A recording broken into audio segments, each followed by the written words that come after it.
All right, so we are talking about statistics. Shush.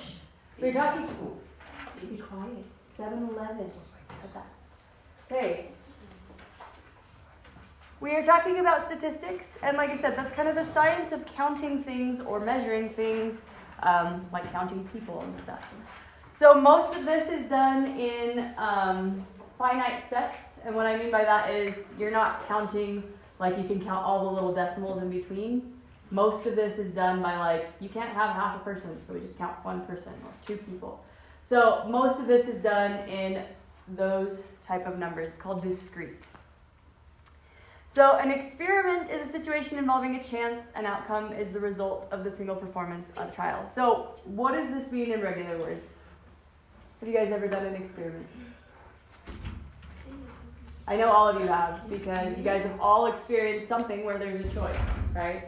And the outcome is whichever choice you choose. Okay? So what happens when we flip a quarter? What two choices exist? Heads or tails. Those two choices exist. Or you could land it perfectly. I've never seen that done, but I guess technically yes. I have. Okay, so those are our choices. And that would make up what's called the sample space.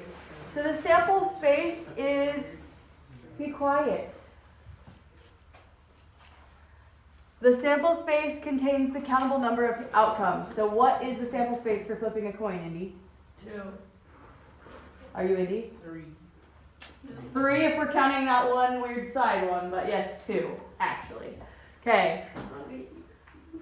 So you can either have a finite sample space or an infinite sample space. So finite means they're countable. Infinite means they're not, right? There's just a bunch of choices and we can't count them all.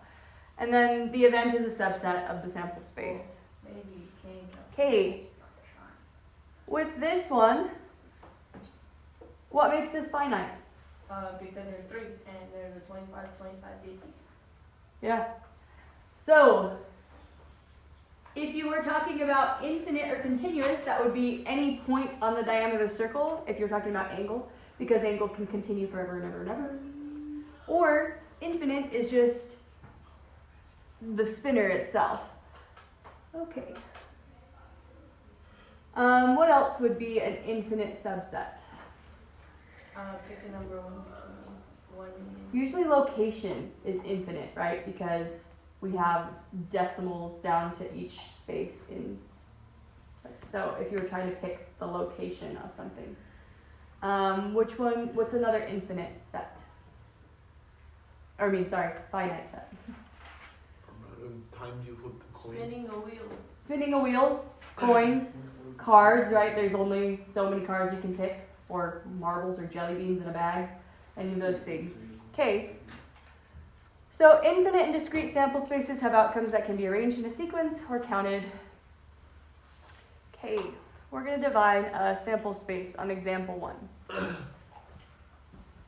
Okay, if a fair die is tossed once, what is the sample space of the experiment?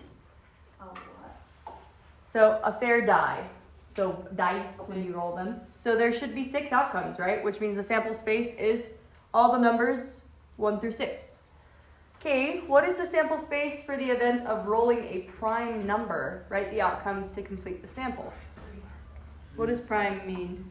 It can multiply by 10, right? It can only be multiplied by 1 and itself. So 1, 5, 2, 5, 5, and 5. 1, 3, 5.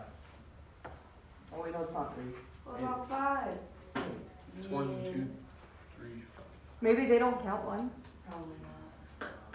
but I would say there's 4. 1, 2, 3, and 5. Okay. 1.